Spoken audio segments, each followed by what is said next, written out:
It's Erik Nagel and Florida Supercon in Miami Beach.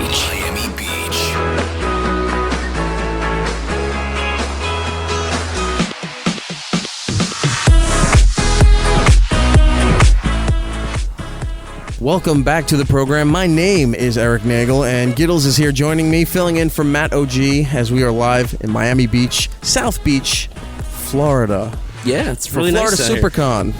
Yeah, it's pretty cool. I gotta say, like, this Supercon is it's pretty interesting. Like, you know, we did New York Comic Con last year, and it's like on the same like kind of level, but a little smaller. But it's nice. So, like, you can walk around. You're not like constantly falling over people. You can buy really sharp swords. It's a much smaller. Roland is jumping into the pool and threw his sweaty shirt right at Gil's face. Gross. I think he just heard him fall into the pool, hopefully. But there he goes. How's the pool, Roland? He says it's nice in his best Borat voice. Anyway, so Florida Supercon, it's a con. You know, It's not as big as New York Supercon. It's not as big as New York Comic Con. Obviously, nowhere near the scale of San Diego Comic Con. No. But it is a very impressive con, and we do thank them for inviting us down to broadcast, to hang out there, to talk to all the guests. And the staff has been great. All the handlers have been great. The hotel people have been great. These are the people who've been giving us the good service. Every restaurant, no. The Comic-Con, or the Supercon people, rather, and the hotel, very nice. Roland likes it because the volunteers come around, and I guess they think we're that important. Yeah, and I don't know like, why. Do you guys need drinks? Do you need food? At one point, they had little personal pizzas, and Roland's like, yeah, I need a personal pizza. And they're like, okay, and they run off. I'm like, Roland, what are you doing? He's like, she asked, I want to get stuff. I'm like, just leave him alone. But he's taking full advantage of the perks that are being given to us. I guess I can't fault him for that. No, I wouldn't do it. Anyway, Florida Supercon. You can follow the photos and stuff we've been doing so far. E-Rock Radio on Twitter and Instagram. Gittlebase on Twitter and Instagram. Rolandos99 on Twitter and Instagram. And, of course, It's Erik Nagel, the main show account. You can find all the stuff there. Plus, our Facebook page, It's Erik Nagel. Please go there and like it. And we're trying to update it as much as we can with all the stuff that's going on. Let's move on to our next guest here. And this one was just for me. This one was all Erik. If the staff that was here with us didn't care for it, if you listening at home are not going to care for this, guess what? I don't care. This segment is just for me because it involves Doctor Who. Erik was so happy to get this interview. He was like sitting on stage, just like waiting to see Santa for the first time. I felt like Chevy Chase when he saw Christy Brinkley naked in the pool. Yes. I was that excited. And then he fell off the stage. For those of you who don't know, Paul McGann, a British actor, he played the 8th Doctor, who was pretty much a one-and-done thing when they tried to revive Doctor Who back in 1996 with a movie which was a joint venture between 20th Century Fox and the BBC. That movie was supposed to be also the pilot to launching a new series. It didn't work out that way, and then we had to wait till 2005 when the BBC tried yet again to relaunch it, and as you can see, it's been massively successful. It's taking over. Like, I'm pretty sure like every Comic-Con within the next 5 years is just going to be a Doctor Who con with other sci-fi and comic book editions. Right. And it's no longer the thing where you'd see the guys in the weird scarves or in the hats and some of the older Doctors anymore. Now they're all dressed as the newer Doctors. And you can't ignore it anymore. It's not just like, that's just some dumb Doctor Who thing. It's getting to be the point where it's going to be as big as Star Trek and Star Wars. I want to see someone walking around in a giant TARDIS costume. Like, I think that would just be amazing. I saw a lady in a TARDIS dress. Well, it was horrible. I'm not talking about TARDIS dress. I'm talking like a giant physical TARDIS, just like walking around with a big clunky box. Like people dress up like Transformers. Those are huge. Exactly. In fact, we saw 2 TARDISes at this con. There was a lot of TARDISes at this con. There were. A lot of, we can't say that word. Never mind. So anyway, we're going to go to the stage right now and talk to Mr. Paul McGann. It's Erik Nagel at Florida Supercon in Miami Beach. Ladies and gentlemen, this is I'm not going to lie, this is a real treat for myself. I'm going to be very selfish with this interview. Giddles, if you want to chime in, good luck. See if you can get a word in edgewise here. I'm not going to be able to. I know that if you listen to my show, I've talked about for years on my show, on Opie and Anthony, that I am a huge Doctor Who fan. You can tell by your shirt.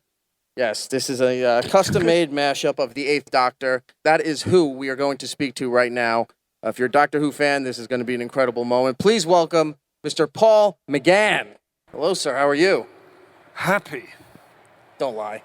There's Well, do I look unhappy to you? No, it's just nobody's happy to come and do this show. Don't do yourself down. This is a big honor. 'Cause not only am I a huge Doctor Who fan, but you're the first Doctor that I have actually got to sit down and talk to. I've seen Matt Smith from afar, but this is... Yeah, but you can't get near him. This is the thing, man. There's too many girls around him. Yeah, and they're just the bodyguards. Yeah. Yeah. How do you feel? I know you embrace it now even more than ever, but when you got picked to do Doctor Who back in the 90s, when it was a joint venture between the BBC and Fox, to try to give it some more life and bring it out of cancellation there, what was going through your head when the movie was done and came out and it was not getting the reception that you hoped for? I remember it happened really quickly. Well, because the so-called movie was actually a pilot. Right. So movie's a bit of a misnomer. Well, they switched it to movie. Yeah, they switched it to movie, yeah.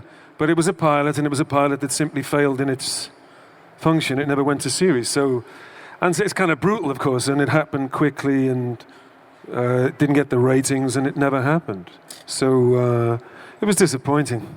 It was disappointing for all concerned. I'm sure it was, and it was disappointing as being a Doctor Who fan, especially when all you had were the first 7 Doctors from the original run, and then finally there's some new life. Then you have to wait another 9 years before they actually make the other attempt to it. Now that happens with Russ Davis and Stephen Moffat. Were you expecting to be asked to come back in some role to kind of either regenerate into the 9th Doctor or just continue as the 8th Doctor? If I'm brutally honest, yeah, I was kind of expecting the phone to ring. And I'd have been happy, I'd have been happy maybe, just come for a day and we'll do a regeneration. Of course, I'd have been thrilled. I didn't expect to get the gig. Right. But I kind of half expected. Sort of a handoff, like Sylvester McCoy did for you in the pilot. I did. I did. I don't mind admitting it. I expected a regeneration. Never got it. Not so much as a phone call. Nothing. Not a letter. No. Nobody. I guess for them, for their part, they just wanted to leave the whole thing behind, leave the past behind. That is Russell T and those people. They've since softened and said, we owe you a debt of thanks and all this kind of thing. But like any frustrated actor, I was waiting for the phone to ring and it never did. So they recast and continue with pretty much skipping over the 8th and starting with the 9th Doctor and just making up a whole history. And I think at the time was just like, well, this happened. We're just going to leave it alone and build our own thing.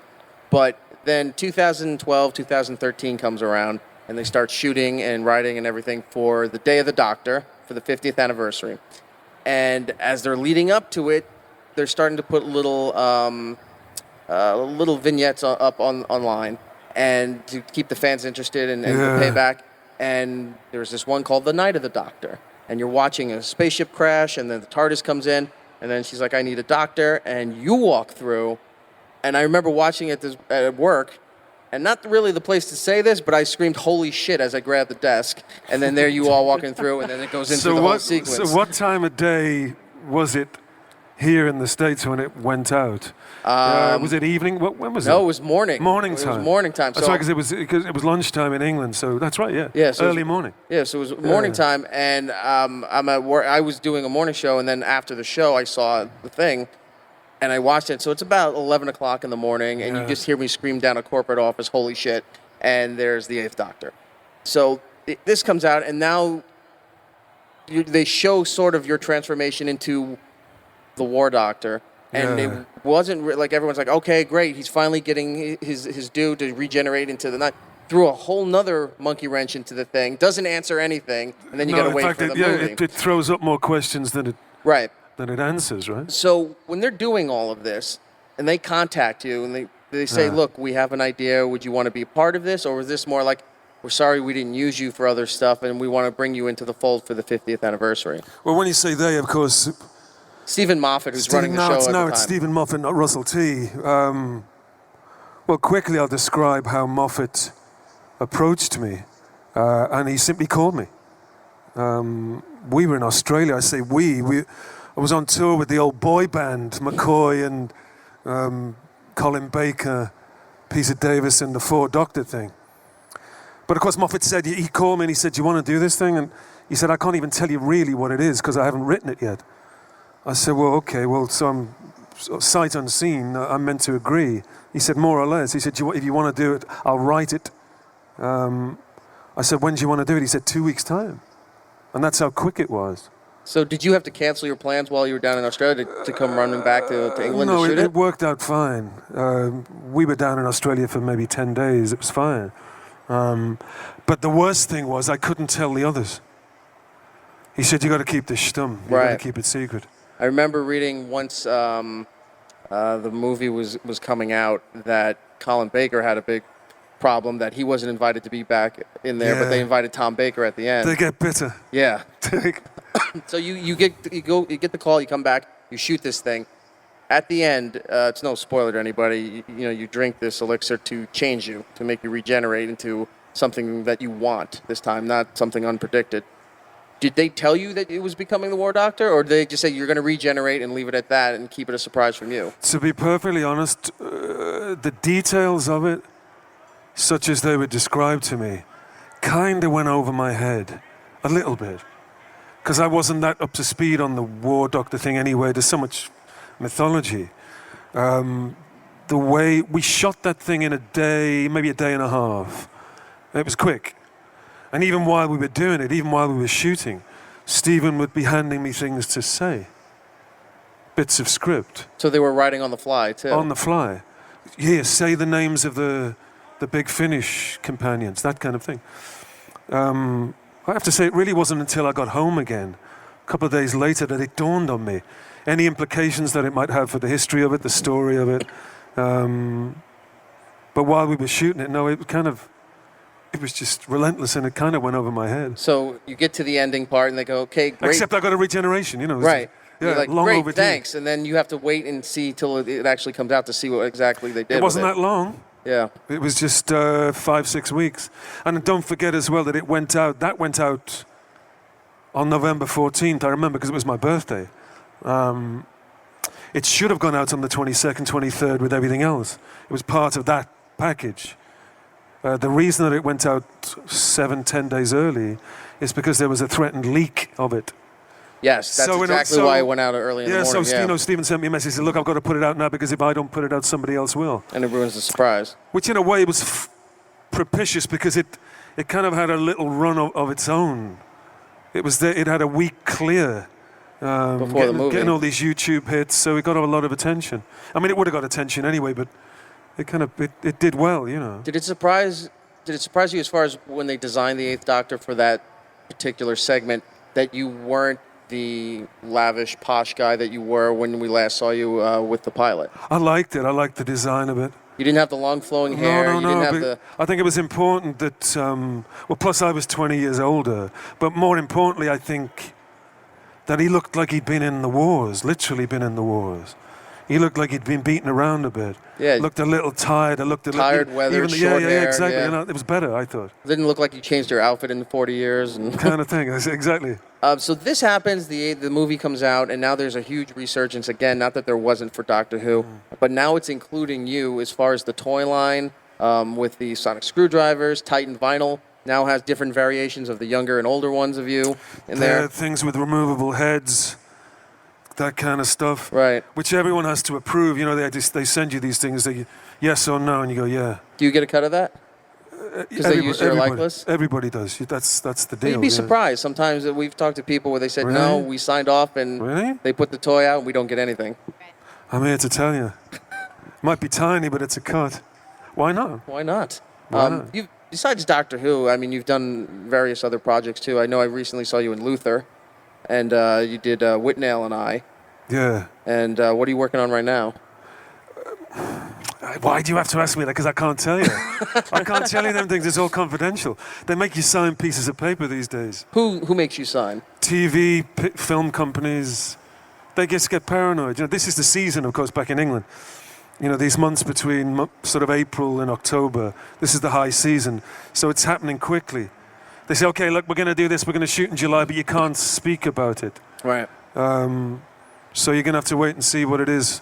But there's 2 or 3 things I'm working on. I can tell you that much. Is it Sherlock? I wish. I wish. The I wish I had internet a would little bit of explode if Sherlock. you showed up on Sherlock. Even if you're just that'd be sitting there at the, cool. That would be if you're just sitting amazing. there at the Sherlock cafe is so drinking great. coffee. I would do anything to be in Sherlock. That I would mean, be- I'd play anything. You could be a nice villain. Yeah. Badass. Anything. Or maybe Butler. you're the doctor they used to do the crossover Cool. There we instead go. of the current doctor. Wouldn't that be Is that a great? compliment when someone says you'd be a nice villain? You can't say anything nicer to an actor. Yeah. Because most of us want to be villains, we don't want to be heroes, you know. Right. That's The villains have the best dialogue. they're the Oh, best. yeah. Best costumes, best dialogue. I want to be a villain. Yeah, that's the way it is. Between the pilot and the resurgence of the Eighth Doctor and the Night of the Doctor, you were doing a lot of the audio series well, it wasn't for BBC, it was for another company. Yeah, Big Finish. Right. Yeah. So there was a whole bunch of stories. So even though you visually didn't get the life and times of the Eighth Doctor, you got it on the audio, which Yeah, was 12, great. 13 years of it.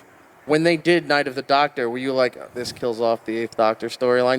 You already gave him the end. You We kidding? can't continue. No, I mean, the two are connected I mean, Big Finish Audios and the TV stuff that they make at Cardiff. Because you mentioned the companions They from mentioned- the audio and in a way, I mean, yeah. that cements the relationship. You know, that makes it canon, as the fans would say. I mean, they've long had a working relationship, Big Finish and Cardiff, and they swap personnel. Think about Nick Briggs, for example, who plays the voice of the Dalek. He's a producer at Big Finish. Barnaby Edwards, or you know, they swap people anyway. So in a way, they're peas in a pod. You know, they're of a piece. Far from it. It didn't kill anything off. It made it. Big Finish is enjoying a spike. You know, it's boom time. Right. Yeah, mainly because kids in America now are picking up on the audio stuff, whereas before they were a bit slow to.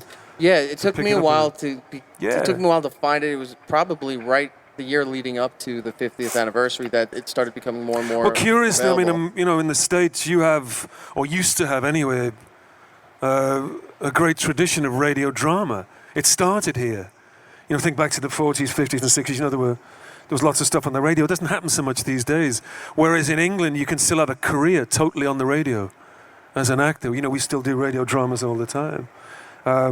Which I guess is why, you know, particularly the young generation now, they just ain't au fait with it. But we've noticed in the last 2 years, particularly perhaps since the 50th, whether it's just by word of mouth or just by dint of the 50th anniversary itself, kids are getting into the radio, into the audio dramas. And it's tailor-made for Americans. You know, you guys do like 5-hour, 10-hour car journeys. Oh man, yeah.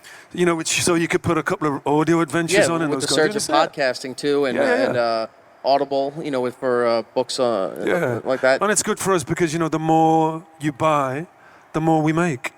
That's the only business model there is. You know, So for Big buy, Finish. buy. Buy, and we'll make more. There you Supply and go. demand, Eric. When I'm the day before I flew, 2 days ago, I was doing one, and when I get back on the second, we do some more. So we're making them all the time. We're running out of time, sir, but before you It's go, all right, I'm a Time Lord. It's fine. yes, we can just go out there and do Yeah, it let's all go over there, come back again. and do it. Yeah. I saw a rumor online, and there's a lot of rumors with Doctor Who, like, oh, there's going to be No way. the Doctor Who Never. Sherlock crossover because Moffat runs both.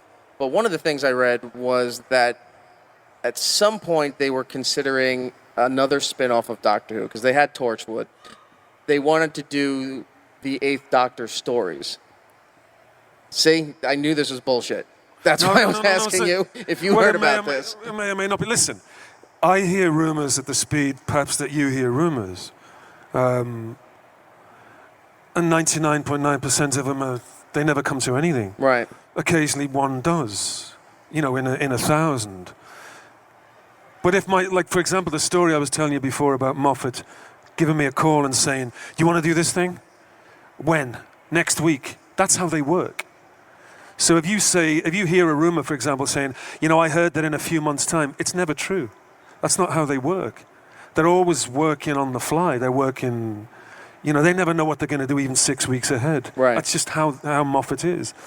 So it's much more likely if you hear a rumor that next week something might happen, that's probably nearer the truth. Well, it worked for Star Wars. Sorry, not Star Wars. For Star Trek, they had multiple versions out at the same time. Yeah. I think now more than ever would be the time to launch if they wanted to give the Eighth Doctor They a could do fair it. shot and They just could do a do it. separate side story, Yeah. now's the time to spin it off, and you would get the ratings and you'd get the viewers. And I mean, when personally and once or twice I have, if I see Stephen, I saw Stephen in a pub in London just recently, just bumped into him, we had a drink. And I said, Stephen, I wish you were with me for all of the times that, people ask about rumours and what are you doing, and you could answer the questions, But I said to him, any chance of more Eighth Doctor adventures? He said, maybe. He didn't say no. And of course, that's his prerogative. unless you're Colin Baker, and then he said, any chance of 6 Doctors? And he'll go, no, not happening. He said to me, stay in shape. That's all he said to me. Just stay in shape. So take what you will from that. Just sit on the bench waiting for that call. Like, Exactly right. Yeah, like sit every around. sad actor you ever met. Yeah. Just practicing lines in the mirror. Exactly. Yeah. This man is doing anything but sitting around. He's got countless projects. You're doing the contours. Yeah. I hope this comes true, and I'm sure a lot of Doctor Who fans would love Listen, to see I'd more love of the it. Eighth I would Doctor. love it. I'd love to shoot some more. Wouldn't it be great? I mean, we are in the age of spin-offs. You could have different formats. Of course you can. Which, of course, is the foundation of all the rumours. This is why we have so many rumours. If I could tell you anything concrete, I would, but I can't. So, So you heard it here first. Paul McGann's in season 4 of Sherlock. Yeah. And an Eighth Doctor I'm the new spin-off. Moriarty. Yeah, exactly. Can you imagine? Paul, thank you so much My for your pleasure. time here. You're the first Doctor I've got a chance to meet, and you are the best Doctor. I'm that the I get to nicest. meet. You are the nicest. Thank you so much, Mr. Paul McGann. Thanks, folks. Erik Nagel. You rock? Well, he'll be right back.